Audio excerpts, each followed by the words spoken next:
420, 420, for 20 long years. I smoked lots of reefer, drank lots of beer. Every day at 420, we're gonna settle the score. And for 20 long years, it's been 20 past 4. Hello, everybody. Welcome 420 Live. Jeff Kravitz. It's Tuesday. I actually had to look to make sure what day it is. You know, I don't want to say they're all running together because something miraculous happened yesterday. I have to share it with you all. We had an amazing show, our gifting 420 Live gift product show. I still have some of those codes active. Some of our friends, our great friends who gave us amazing codes and discounts, like Chewy, our friend Chewy Smith at Also Organics, Cyber, 25% off everything in the store. You get your CBDs.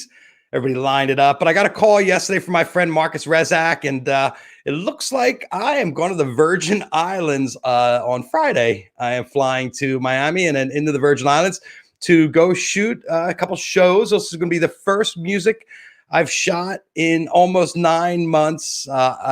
Shred is Dead is one of Marcus's projects, and they wanted a photographer down there to capture the beauty. And it's a very interesting thing. You got to get your COVID test before you go to the island, and just like trying to get yourself back into work mode, which is really interesting because all my logistics, like I have a certain part of my brain and I spend all this time logistics and planning, like what you're going to do and where you're going to go and how everything fits together. It's like a puzzle, you know. I'm going to go to Jazz Fest during this thing. They got Bonnaroo, and then I'm going to shoot an award show. You figure out what it is, and as a freelancer, you piece your schedule and life together, and that goes for a lot of musicians out there, and all of us. We're figuring out our tours. Basically, we're plotting our world tours, and I've stopped. The past 9 months, logistic planning has completely stopped. I stopped going in the mode of thinking about where I have to go and what I have to do. And I've just gotten in this complacent thing of doing the show and hanging out and being at home and eating a cup of noodles and some rice and some soup. And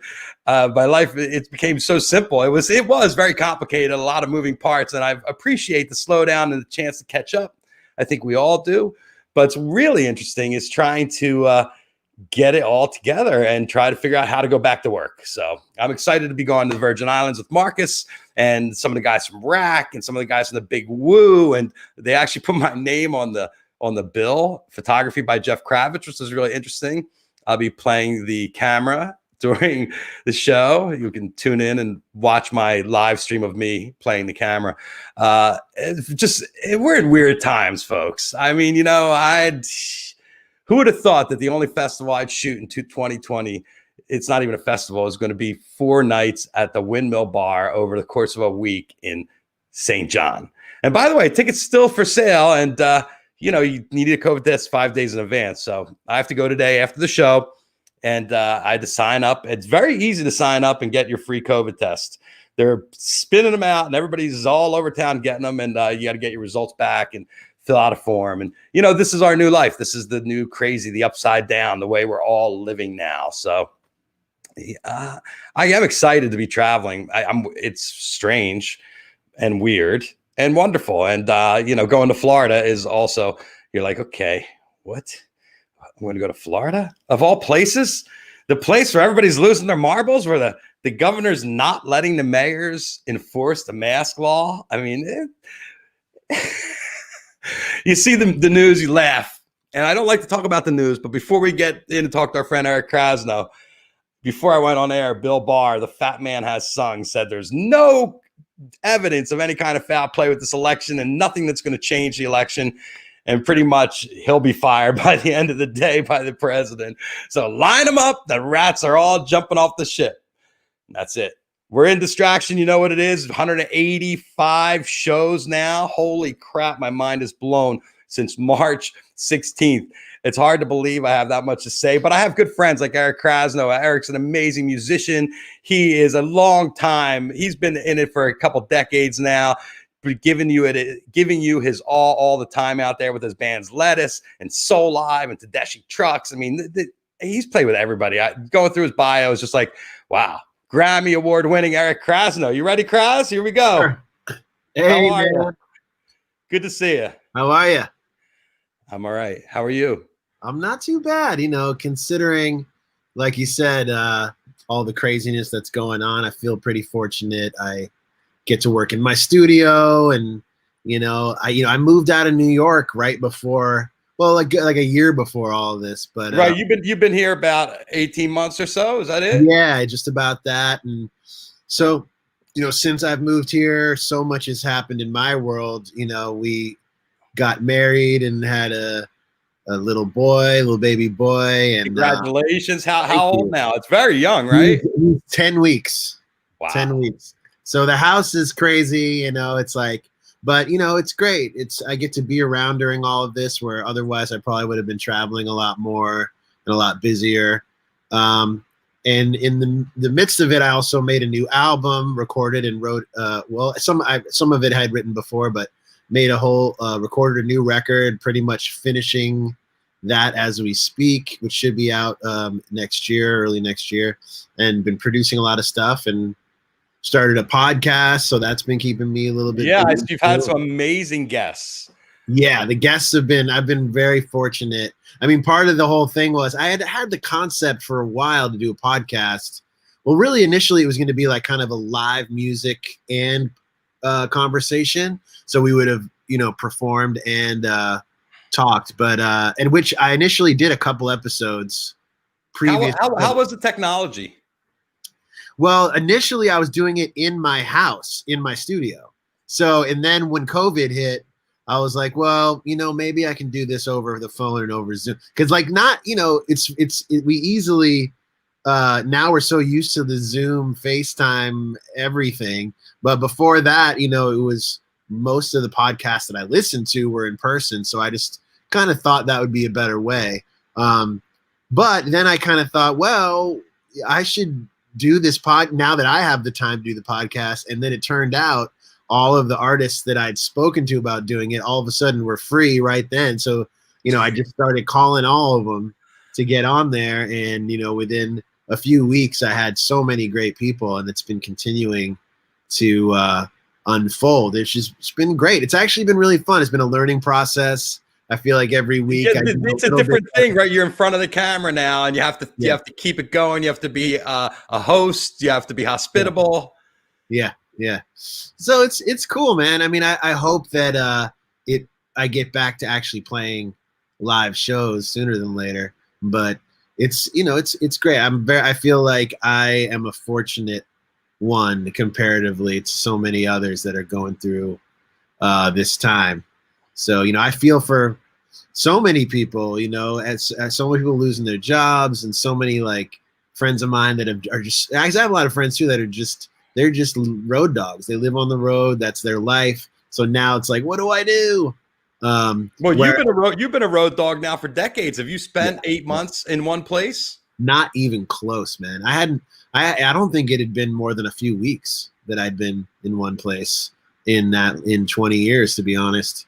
So, I welcomed it, and I kind of saw it as something that, for me, I'd been trying to make a shift so I could do more things at home. Not that I was trying to retire from the road entirely, but I'd been itching to lay some roots, and we bought a house and got a new studio situation where and moving to California. Talk about that whole process and how you finally were like, all right, I'm done with New York, because you left. Now everybody's all jumping out of New York. Right. I had been talking about it for 10 years, to be honest, or longer. I'd always kind of felt like California, like I was a California person for so long. So, my brother moved about 3 or 4 years before I got here. And it was funny because I had talked about moving way before he did. And he was like, oh, I'm a Brooklyn, I remember him kind of arguing me on it. And then once he got here, and he has 3 kids too, and I'm pretty close with his whole, with all of them. And he just started, I'd come out and stay with them, and it really just hit home. Okay, I need to be out here. I love, the great thing about LA is that there's a lot of music, a lot of musicians, but there's a lot of nature. It's warm. I can hike and be up in the hills, and with it, where I live now, I can just walk out my door and go hiking. You know, so I always kind of wanted that, and having more space. You know, I was always in an apartment. I mean, I love New York City, and I will always love it and consider it home. But for now, I kind of like the idea of just going, you know, once things open up, going and visiting and doing all the things that I can in like the 4 or 5 days or whatever a week, and then come home and have more space to relax. You know what I mean? Well, that's where we are now, especially with this virus, is we need more room. We need the outdoors. We need the outside. And California's got it. It is kind of depressing driving around and seeing the restaurants that had all this, the outside dining, and thinking about all these poor people that are not working. You know, at least they had that, and now they don't even have that. So there's a lot of people out of work for the holidays. It's pretty... you know, we're in a really weird state. It's really strange, but you're at a time in your life where this is the kind of perfect timing, because new wife, new baby, new house, you're able to get settled where you would probably be living out of boxes for the next 3 or 4 years. Yeah, it's true. Yeah, I do feel like I got really, really lucky in the last year and a half, 2 years. And to be totally honest, like I hadn't made an album where I really got to fine tune it and spend time with it. And I think the album that I've been finishing now is my best work, you know, in a lot of ways, because I got to really take my time with it. Whereas in the past, it was always like between shows, between touring, recording and writing. And this one, I got to really get into the detail. And I started working with this guy named Otis McDonald, who's a really great producer. And he also has a young son, so we just like connected on a lot of levels. So I'm really glad that I met him during this time. And 99% of it has been via satellite. We send tracks back and forth. He has a studio in San Francisco. Actually, the studio that a lot of this music's been made in, or that at least his tracks, is where the Grateful Dead recorded American Beauty, and Herbie Hancock recorded Thrust, and so it's been and I did go up there as safely as, you know, actually when things were a little more mellow, I went up there and did some work on the album. But it's been pretty cool to have worked in that studio, which is now Otis's studio. Yeah, so there's been a lot of cool opportunities for me during this time. And the technology of being able to do everybody can do their parts. Like, what other musicians are you using on the record? Are you doing a lot of the stuff yourself? This time I did a lot of it. Basically, Otis McDonald and myself did 90%, but I had Will Blades play organ on it, and Victoria Canal is a great artist. She just sang. Actually, I just got her. The last song is getting finished right now, and she did her background vocals from Amsterdam, actually. So she added her vocals in a studio there. And she has a little studio there. So she just sent those files. Oh yeah, and then I had like some horn players from the Jazz Mafia Bay Area guys. I'm trying to think who else. James the Eighth, who's another artist that I'm producing. He sang on it a little bit. But yeah, mostly Otis and I kind of layering the tracks. He and I both are multi-instrumentalists. He plays drums, keys, bass, and, you know, I play bass and keys and guitar, and we both sing. So it's been fun to kind of be able to send stuff back and forth. And then I've done a lot of other tracks. You know, people are always like, "Hey, can you do this track for this tribute or a live stream?" Where we've there's been a lot of that going on, trying to do collaborations, right? Exactly. So and the technology there, I think, has room to grow, but it's getting to the place where people can start. I hear there's a lot of new developments where people can start to play without latency. So, you know, I'm so curious. Like, my brother and I were just talking for a while on Thanksgiving about, because his theory is that the Roaring '20s are about to happen again, you know, because the Spanish flu happened back in like 1918, I believe. Right. And then the '20s were like the Roaring '20s, where everyone was like art and music, and we had like a real Renaissance. Yeah, Renaissance. So, you know, that's my hope, is that I think when we get a vaccine and when things change a little bit, that music and art will really, really boom. And I think during this time, a lot of artists have, you know, gone in and really honed their craft. And during this time, and like you said, I think the fact that we can communicate, you know, like the fact that we can do this. Like we were also talking about, like, imagine if this had happened 20 years ago, it would have been a lot harder. You know, I think like having like Zoom and FaceTime. I was never a FaceTime guy. Like none of us wanted to sit there looking at I never liked that. And now it's like, you know, at least with my family, especially having a young child, you know, we FaceTime like all the time. And, you know, I'm just saying, like, for me, it could be a lot worse. But I think that I'm lucky, I'm fortunate, you know. So I'm also like trying to get involved in whatever I can to help other people right now, like whatever, you know. Obviously there's so many venues and restaurants and places that was part of our community, you know, that are suffering really bad. And I really hope that we don't see a lot of them go away. I have faith that things will come back, but I know there's a lot of, you know, there's a lot of question marks right now. So I definitely urge people to support venues, artists, whether it's buying merch from whatever, or support in whatever way you can, if you can. I know it's hard because a lot of people are out of work, but I know there's like the Save Our Stages Act going around, and yeah, the guys. I had the guys from Nito on, the talent guys on a couple weeks ago, and they were talking about how dire it is and when music was going to come back on a large scale. They're saying 2022 for large tours, but I think smaller bands, like what I'm noticing is the homegrown art, the homegrown entertainment, what we're doing to entertain each other. Like how many of us have set up bands in our backyards, and how many people are doing things like this or creating art at home. My wife's been really active in creating things. My daughter, I just see the bread baking, you know, it's crazy. I've been paying hands from the whole thing. That's the worst part. Right. Yeah, that's my thing is right now, like I am planning to start like playing some of my new music from the record and start rehearsing. Although now that things are crazy, it's hard. I don't know. But it's got me, you know, playing right now because I hadn't really been playing. I mean, of course, I play on a session or recording real fast, but I got to get my chops up. So I've been starting to practice a little bit as if there's a gig, you know. As if you got something going on. Yeah. It's crazy times. Talk about a little bit about your guitar influences. Like who made you pick up the guitar? Man, that's a good one. There's, you know, when I was younger, what was the very like first things that made me go, holy shit, was like Jimi Hendrix. I mean, a lot of people say that. But Jimi Hendrix was the one, and Led Zeppelin. Led Zeppelin was the first music I learned. That was like, I remember. Stairway to Heaven, or? Yeah, actually, I think it was Over the Hills and Far Away. You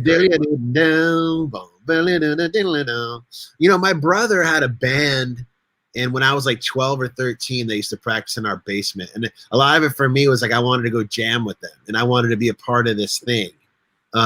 So, you know, and they'd be like, you got to go practice, you got to go learn some songs. So I would put on like Led Zeppelin records. That was a big one, Hendrix. And then I got into the Dead, and I started like collecting some of the live tapes and stuff. That was also, you know, my brother's influence. He would take me to shows and stuff. So I got through my brother and my dad both had good musical taste, and they weren't pushing me into it, but they would, you know, bring me to shows. They'd have music around. And so I'm thankful that they kind of gave me access to good stuff. Did you play in a Dead cover band?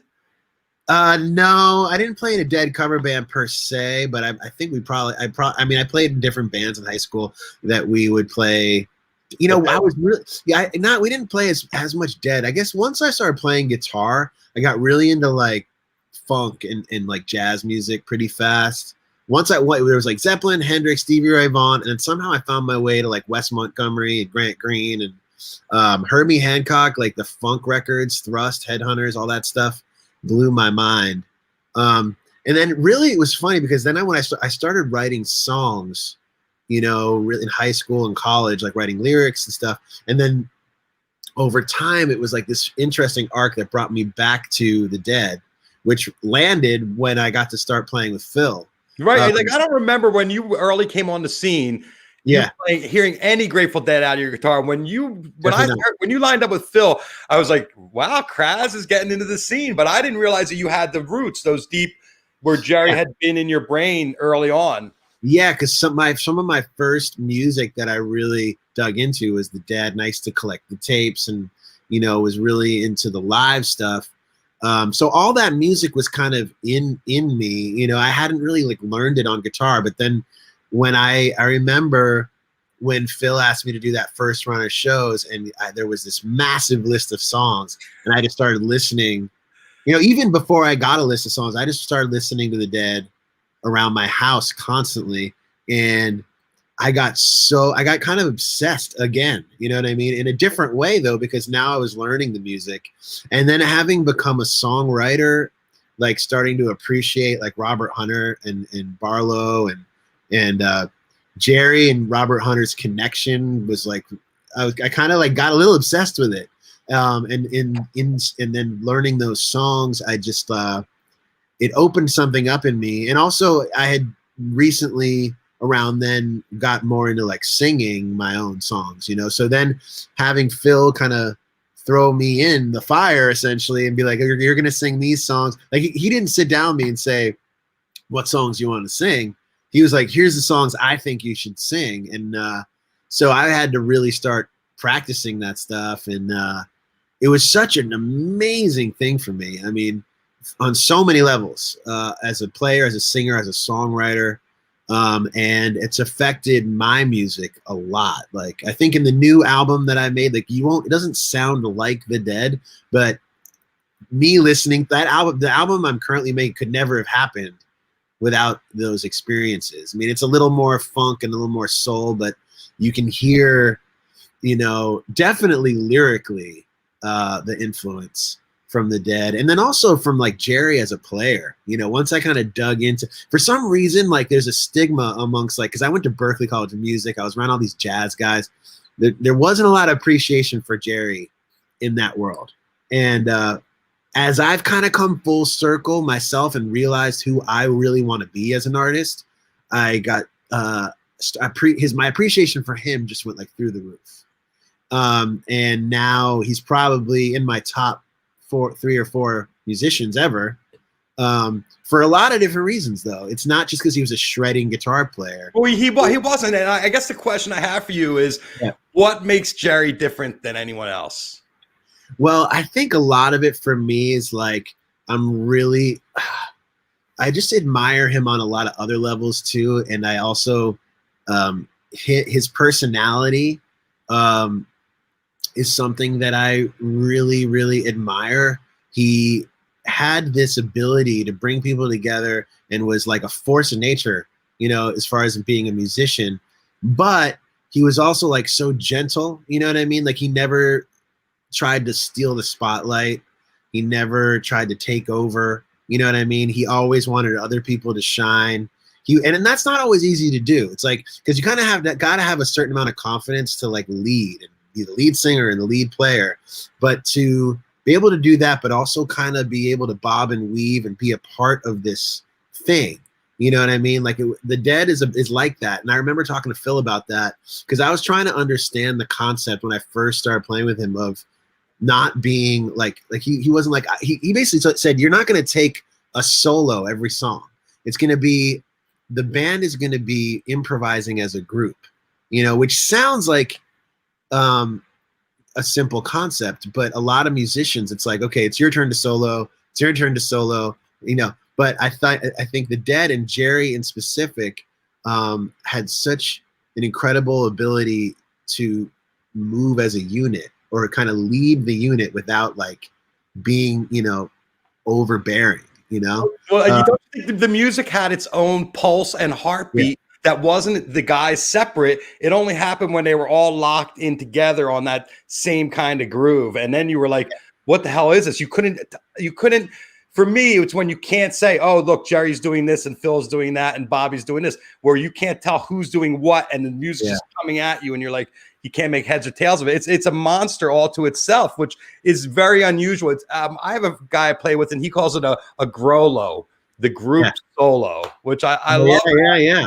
That's really interesting. And I think there's a certain vulnerability to Jerry and to the Dead. And back to what you were just saying, I also think that it's not just the group, it's the audience as well.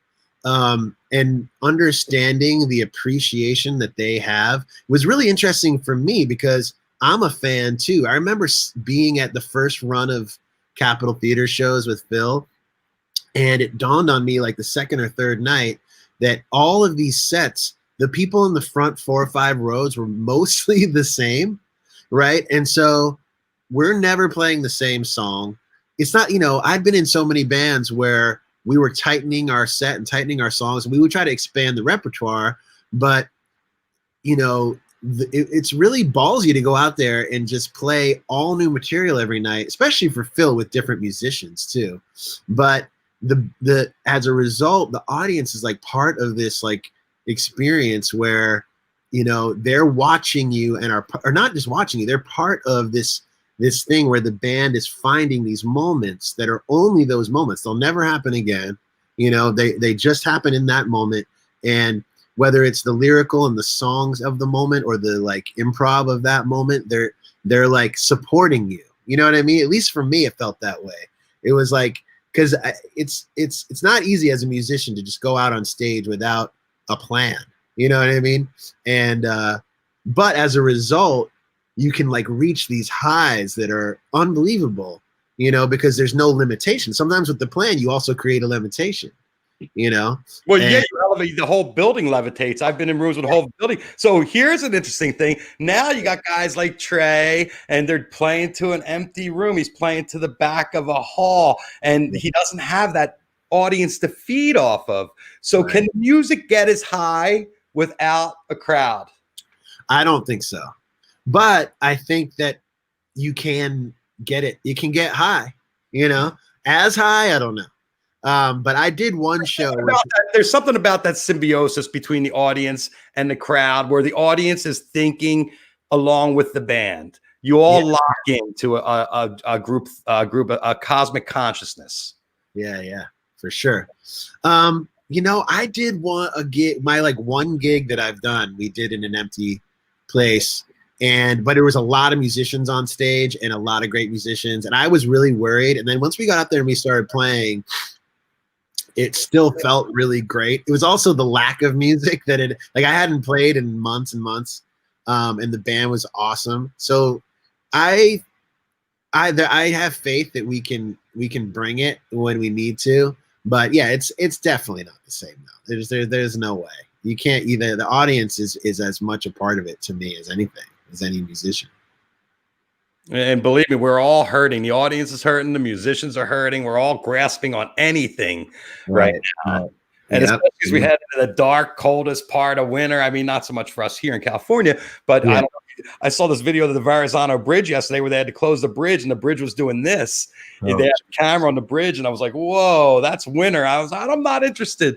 I like it right here in California. I'm also spoiled. I mean, I love it here. I love the energy. I find, talking about the live crowd, that the audiences in LA are kind of dubious at times. And when you go to a place like New Orleans or New York City, the audience is just so much more there. I blame it on the industry because it's an industry. That could be true. It's funny because I moved here and then I haven't seen a ton of music here. Although I did see, I did go to the Hollywood Bowl to see Dead and Company, and the energy there was pretty amazing. But I think a lot of those people don't live here. The Hollywood Bowl is different because everybody's sitting in their booths in the front. It's and eating their wine and cheese. It's a completely different vibe than the form. I mean, I've seen amazing music here. I've been here now almost 30 years. I also moved from the East Coast, but it's just when I go to New York and you hear the Fish hit the stage of the Garden. That's like nothing you've heard. The roar comes off the crowd, or even down in NOLA in some of those clubs. Hard this year, no Jazz Fest. I know that's a big thing for you, and going down to New Orleans, and all our friends down there are seriously hurting. Yeah, that was rough, and who knows if it'll happen next year. I'm already getting people asking me about that. Who knows? We'll see. It seems like there seems to be some development on vaccines and stuff, but Yeah, it's crazy, man. It's crazy. I don't trust anything I hear anymore. Yeah, neither do I. They're just blowing smoke up our ass, and they're just trying to placate us to be like, okay, and then 2021 comes around and be like, you guys got another year, just trying to get through. Because if you think about it, we've been through it about 8 months, and they're saying this is supposed to last 2 years, so we got another 16 months of this to go, which is kind of painful, you know. Are you we'll see. It's one of those times where I just don't know if there's answers to anything, It's like I've been trying to figure out some things to do because I really want to see my family and see my dad because we have a newborn. But at the end of the day, do you risk it? I don't know. Well, now you're hearing the stories of I had a bomb on a couple group chats, and people are talking about what happened to their families over the holidays and how many people got COVID out of that went, and 4 out of 5 people in the house, and so now that's all rolling in, and that's just going to complicate the next holiday coming up. I mean, we're pretty much. It seems like our country just can't get itself together, and I guess that's from the leadership on down. So hopefully that's all going to change once we straighten it out. But we still have another 1,200 hours. I think someone counted 1,200 hours. They said we have left. Yeah. It's crazy, man. I think that when it is over, or when things change, who knows if it'll be back to the normal we knew before. But I know people will be excited for music and excited for art. So that's all I can hold on to right now. And in the meanwhile, I'm like creating as much music so that when it does happen, that I'll have some music to release and new music to play, and that'll be for now. That's kind of my silver lining. What's happening with Soul Live and Lettuce? Soul Live was supposed to do a reunion tour this past summer, and it was like our 20th anniversary, or 20 was it 20th or 21st? 21st.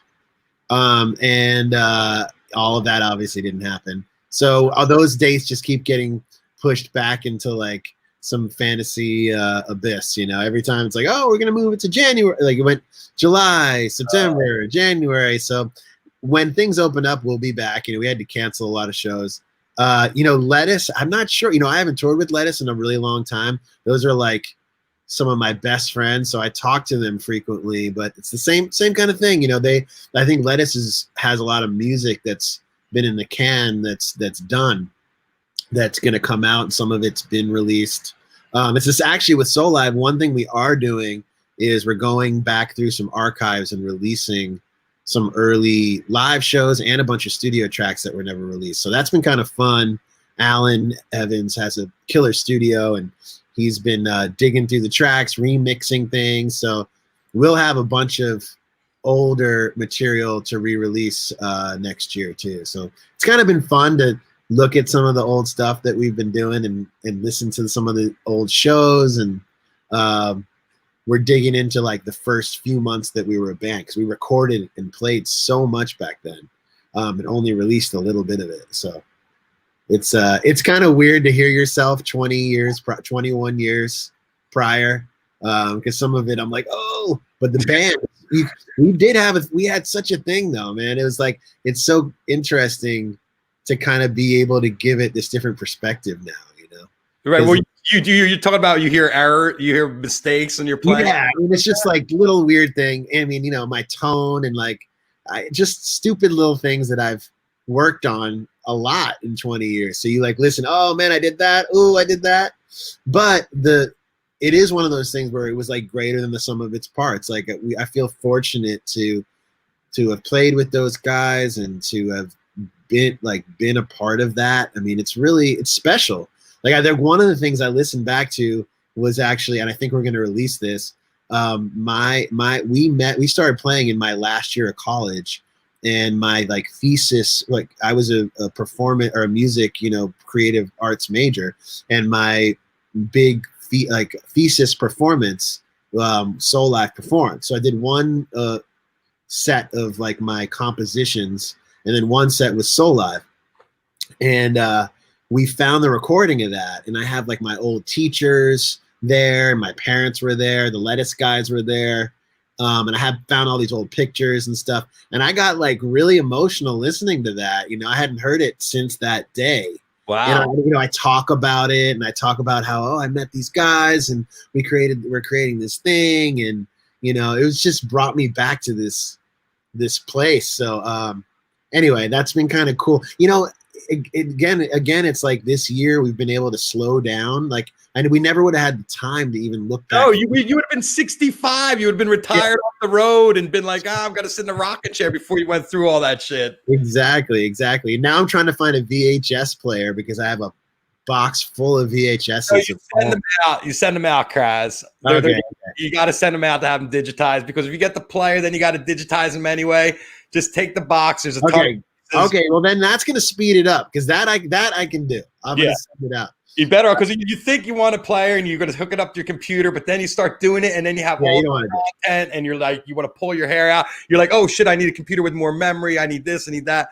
Just have other. All right, good point. I'm going to look that up. I'm going to figure that out, because I got a box of stuff. There's Soul Live, a bunch of Soul Live, early Lettuce, like. So when you go back and you see yourself and you see what your actions did with those small actions you had in that part of your life where you're just setting up, where you're just learning, where you're just putting all these thoughts and ideas together, and you look back at it now, and you've got a lot of career left on the other side of you now. So it's kind of a way for you to look. What's the lesson that you take away from that? Because I know there's a lesson there. I mean, it's always that classic, like if you could go tell yourself, your 20-year-old self, what would you say? I mean, I think the main thing is like putting in the work and patience, because I think the times where I am embarrassed, I mean, I don't take any of it back. Like, I wouldn't change it, but there's times where I'm like, ooh, that's a little embarrassing. It was when like I was trying to prove something. You know what I mean? Where it wasn't really too flashy or too fast. Yeah, exactly. It was like, oh, if I do this, like, there was some interesting wardrobe choices. It was like early 2000s, late 90s. It's funny to like see that time period and actually like realize it's how dated it is, or just how horrible my tastes were at times. But you don't even realize, I think, when you look back, like why you made those choices. But at the time, it was the thing to do. Yeah, exactly. It didn't feel that crazy at the time. But there was like but I think overall we've done okay. I'm thankful that it's with Soul Live specifically, I mean, and Lettuce, that all of my, like, because I always had this itch to do different things. I always wanted to produce, or, when the Phil opportunity came, I wanted to play the Dead music. I've been allowed, or not even allowed, but like respected to take these different path choices without having to burn any bridges. You know what I mean? Like the Soul Live guys were always okay with taking a break and doing something else. And, I'm still great friends with the Lettuce guys because, and they understood that when I left that, I was producing and doing Tedeschi Trucks Band. And, I'm just thankful that I've been able to do a lot of different things and continue to do that. And like, I don't have any bad blood with anyone that I know of. So I think I'm thankful for that. I think that all my bandmates are amazing. Because bands, we see what happens with like the Oasis guys, but they were brothers. So that's a little bit different, but still, you see what happens with these bands, like even the Talking Heads or No Doubt, where they're like, I don't want to tour, I don't like you anymore, whatever. Yeah. It's amazing you haven't burned any bridges in all those years. Yeah, I mean, there's definitely been like heated conversations here and there, but I think everybody, that I've worked with, I'm fortunate that they're like good people. I think and they understand, like, and a lot of times, and vice versa, they'll want to go do things. I think with Soul Live and with Lettuce and with any other project, like, all of the musicians I've worked with have been talented on a lot of levels. All of them can be producers and can be sidemen and can be frontmen. And so, yeah, I'm thankful for that. I'm thankful for like the scene that's kind of supported us and me, because I've taken a lot of weird turns and people tend to stick there with me and support what we're doing. So I think that's great too. You know what I mean? Like it's an eclectic scene that we're in, Yeah, the jam band scene, the post Jerry music world where everybody, the deadheads all thought, oh, music is over, was actually a new beginning for a whole world. Yeah, I was talking to Pete Shapiro on my podcast a little bit about Bowl Live and a lot of the different things that we've done. And, you know, it's interesting because I feel like I grew up in an era where you can love hip hop and love the Dead and love jazz and love all of that, and you're not crazy. You know, like at Bowl Live, we would have one night where it'd be like John Schofield, Warren Haynes, and like Talib Kweli in the same night, you know, and everyone was right there, you know. And I remember connecting because I was like, because I always, you know, when I was younger, it was pre-internet, you know, I was like, I was listening to Run DMC and Miles Davis. MTV generation. Yeah, well, so, you know, I think that's kind of bled in because we had access to so much music, you know, and now it's even wider. Like my niece listens to like anything because she has her phone at her disposal. She can find anything, you know, which is good and bad. But you know, I think it's a cool time to be a musician, you know, like because you can make music. Yeah, I can make music in this room and like put it out to the world potentially. You know? When you started, the record labels were the gatekeepers. So if you didn't come up to their level where they thought they could commercialize you and make money and sign the contract where they took everything that you had, then you couldn't play. But then now in the generation, and for me, I guess the guy was Lenny Kravitz because he was the first one that did the album in his bedroom, right? Let Love Rule done in his bedroom. He played all the instruments. He produced the whole thing himself. But then he got, I think it was Elektra EMI to release it. I mean, it was an amazing record. But that's when you all of a sudden you're like, oh, we don't need studios anymore. And then you saw more and more people doing the bedroom records, and the cost of membership, to get across the bridge all of a sudden just collapsed. So everybody could be a musician, a filmmaker, and you could do a lot of it on your phone now, which is even crazier. True. This is an interesting debate because I believe I 100% support everyone creating and getting their music out there.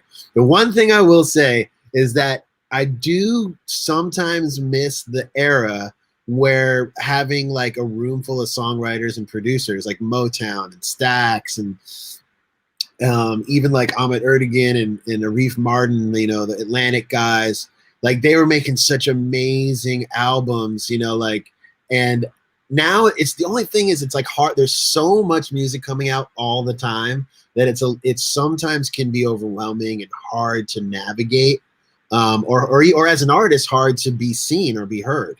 I agree. There's so much just thrown at you all the time. Did you ever look at someone else's Spotify list and be like, who the hell are these bands? Right. I do. I try to stay up on it. I think I make an effort, maybe more than I'd like to think more than other people my age or whatever to like stay up on things. But yeah, I'm not always right there, but, and I do like Spotify. You know, I have a lot of friends that are like, hate Spotify, hate all the streaming services.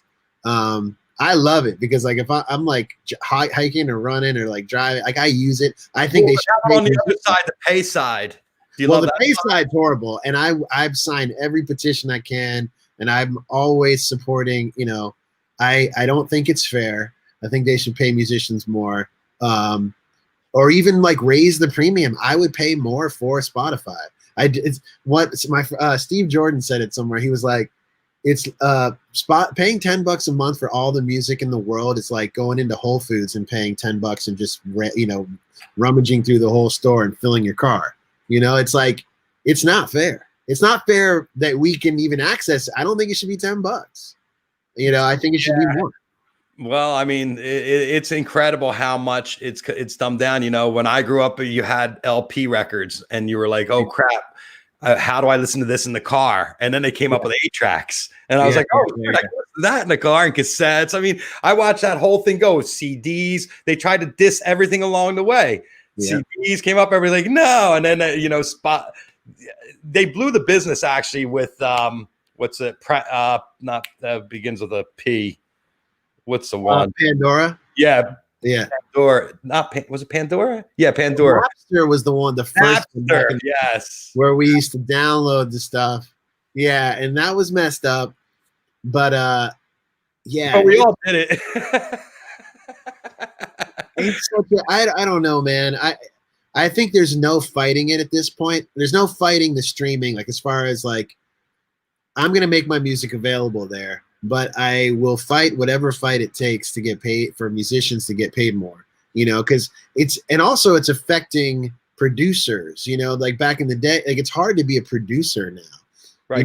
Like because no artist really wants to pay for their music to be leveled up. You know what I mean? It's like, so that's been an interesting thing for me because I've been, I've been a producer for a while now, and it was never my only profession, but it was, my only job, but it's definitely, I've put a lot of focus on it over the years. And I used to get paid 20 times more. Like back in I didn't have as much work necessarily, but we got paid way more per song, per album, especially but now like there's no budgets, and then artists don't really feel the need because they think they can just record everything on their own. But in a lot of cases, they don't understand like that a producer and help outside, like even when I work with producers on my own record, even though I'm a producer, because I think having other ears and having,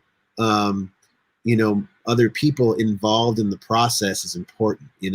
I think I just hope we don't lose that, because I know all the recording studios are dying, at least in New York, they're like all gone. And there was something cool about that community of like session musicians and these studios, and the sound quality. I love tape and tubes, and you can't get that. I mean, you record the tape now, or is everything digital? No, I do. I'm digital. But there is a lot of. I use tape sometimes, but I use this universal audio technology where they have all these tape emulation. I do have a lot of vintage gear, but I record it digitally. I mean, it sounds amazing now, but there's a difference between having this stuff, and then just recording like on your laptop. A lot of EDM guys will just use their laptop. I mean, really at the end of the day, it's what you do with it. You know what I mean? Like if it's not what gear you have necessarily, it's what you do with it. But if the sound quality is good, I'm cool. It's just I do hear stuff a lot these days that comes out that I'm like, oh man, that guy did that in his bedroom, but not in the good way. So fantastic. Well, everybody's underappreciated. You've worked with some amazing artists. Do you have any favorites? I mean, I saw the list. They're all my favorites pretty much. There's quite a few. I mean, I got to produce Aaron Neville's record, which was such a cool experience. One of the most amazing resonant voices. I mean, literally when I would see him at the jazz at the gospel tent, I would leave there with tears running down my face. It's just like he's so beautiful. He's so soulful, so unique. And I got to write a lot of the music on that record. So, my friend Dave Gutter and I kind of had the ultimate job where Aaron sent us a book of poems and said, take excerpts from this, whatever you can, and see if you can write some songs. And so we wrote like 17 songs over a couple weeks with all excerpts from his poetry and stuff. And then and then in certain cases we just wrote other stuff, and then to bring it to him and hear him sing it with his angelic voice was such a cool experience. And got some of the Lettuce guys to play on it, and the Dap Kings guy. It was kind of cool to like bring my community into it as well. So that one was really cool. I'm trying to think of some others. I mean, there's so many, man. There's so many. Well, let me ask you this. I know you're an amazing guitar player, but is there anybody you've ever like strapped on and like walked out on stage with, be like, I can't believe I'm gonna have to play with this guy right now? Because I did that with Derek Trucks like every night for a while. Who's to me, monster. I won't say. I mean, people like freak out when people say stuff like this, but to me, he's probably at least one of the greatest living guitar players, if not the greatest. In my opinion. And I was playing bass mostly with him, but I would also play guitar with him quite a bit. And like, him and John Schofield too. It's like those are the two guys that when I get on stage with them, it's like, okay, you better bring it, because those are the two to me the two greatest. I can't really think of anybody else that's better than those guys. I mean, BB King obviously is one of my favorites. When he was alive, I got to play with him. But Derek is probably one of the most powerful players out there right now. Absolutely, without a doubt. And the nicest guy, and just a big talent. Yeah, and like a great band leader too. Just like he has, he's got so many incredible like attributes as a human. He's just a great dude. He got tapped early by Clapton, right? Yep. And he toured with Clapton too. He toured with Clapton when they were doing like the Derek and the Dominoes stuff, which he was named after that band. He was named Derek after Derek and the Dominoes. So it's so what do you call it? The snake eating its tail. Yeah. It's unbelievable. But your podcast, how often are you doing them now? Do you have a schedule, or do you just do every Monday? They drop every Monday. This week we had Reggie Watts on the show. How was that? He's a madman. He's incredible. He's on the James Corden show now, but he used to tour with Soul Live. He sang with us on our albums and toured with us. That was a really cool conversation. What's so great about this is like, it's kind of, for years I've gotten to tour and hang out and play with so many great people. And so there's a lot of cool little stories and nuggets that come out in the show, because it's mostly, I'd say it's 80% people that I know pretty well on the show. And then there's like the small percentage of people, but I've met everyone at least, that's on the show. And in most cases we're friends. So it's I think it's unique in that way, that it's really like friends talking, which I know you know about with doing this. Yeah, well, it's all about being comfortable with the people and making them feel at ease, and trying to find a groove, which I thought we did a great job today. You're good on front of the camera there, Eric. You really worked your act up, because it's a different side of your brain, right, than music. I mean, it's the same where you're riffing and jamming with someone, but at the same time, you have to really. I guess it's very similar to music, because you got to listen. Crowds, we got to listen. Yeah, I mean, I think it's funny. It's weird to hear myself back.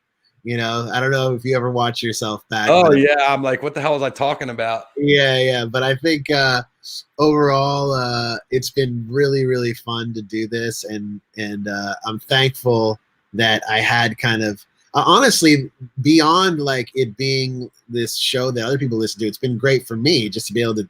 An excuse for me to talk to my friends and bullshit for an hour or two.